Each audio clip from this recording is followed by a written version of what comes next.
In episode 1, we established the first principle of this discipline.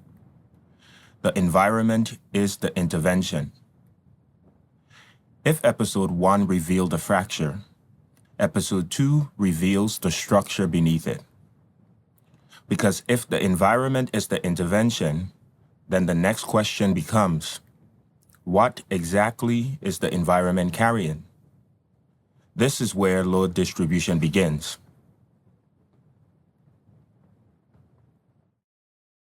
Every system carries load. Most systems pretend load doesn't exist. Load is everything a space must hold for people to function. Emotional load, cognitive load, sensory load, behavioral load, operational load, transitional load. Most environments carry almost none of it. They push the entire burden onto people. And when people carry all the load, behavior becomes unstable. Not because people are unstable, but because the distribution is. This is the part systems miss. They think behavior is the problem. They think training is the solution. They think effort is the stabilizer. But effort is not the stabilizer.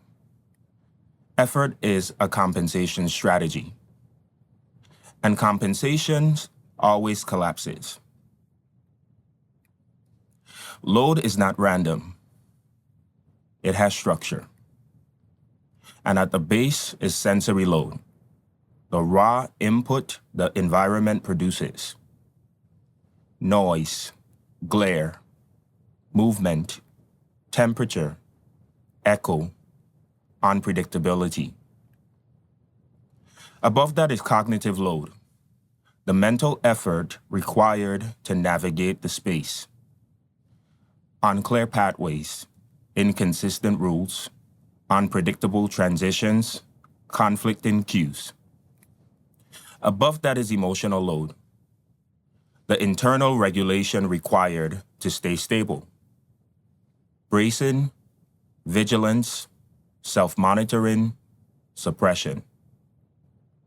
And at the top is behavioral load, the visible output systems try to manage. Most systems focus on the top, behavior, compliance, performance. Behavioral architecture focuses on the base, because if the base is unstable, everything above it becomes unstable. This is the architecture behind escalation. Load determines how people move, how people think, how people regulate, how people respond, how people escalate, how people stabilize. When load is high, behavior becomes reactive. When load is distributed, behavior becomes predictable.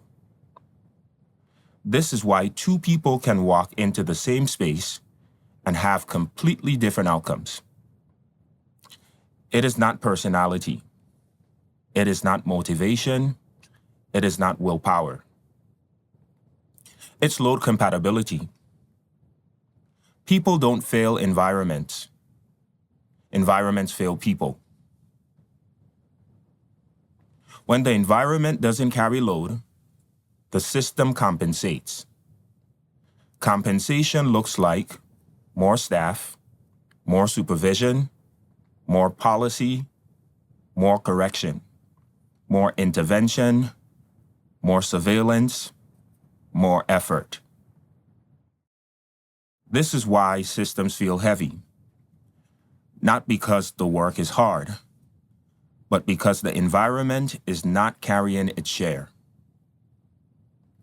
Compensation is expensive. Compensation is fragile. Compensation is unsustainable. And compensation always collapses at the exact moment the system needs stability most. This is why crises spike. This is why burnout becomes structural. This is why outcomes fluctuate. The environment isn't neutral. It's either carrying load or creating it. Load spikes at transitions. Every threshold is a test. Entering a room, leaving a room, shifting task, changing zones, receiving direction, waiting, being observed, being moved. Most systems treat transitions as behavioral moments. Behavioral architecture treats them as load moments. If you design the transition, you stabilize the behavior. If you ignore the transition, you destabilize the person. This is why thresholds matter. This is why compatibility matters. This is why sensory architecture matters. Transitions reveal the truth of the environment. Once you understand load, you stop asking, "What's wrong with this person?"